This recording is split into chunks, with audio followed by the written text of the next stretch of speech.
Hello everyone, আজকে তোমাদের সাথে একটা খুব হেল্পফুল ভিডিও শেয়ার করব। মেকআপ আমরা ব্রাশ দিয়ে তো সবাই করি, কিন্তু সেটা প্রপারলি ক্লিন আমরা করি না। সপ্তাহে একবার অন্তত মেকআপ ব্রাশে ক্লিন করা খুব প্রয়োজন, স্কিনের জন্য যা অত্যন্ত দরকার।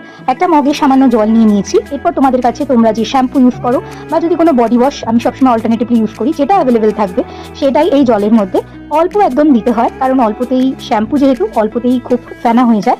তো জলের মধ্যে ভালো করে এই শ্যাম্পুটাকে গুলিয়ে নিয়ে তারপর তোমার যে মেকআপ ব্রাশেস রয়েছে বা মেকআপ ব্লেন্ডার রয়েছে সেগুলো সব এর মধ্যে ডুবিয়ে রাখো। দেখতেই পাচ্ছ আমার ব্লেন্ডারগুলো ইউজ করে ভীষণই খারাপ অবস্থা।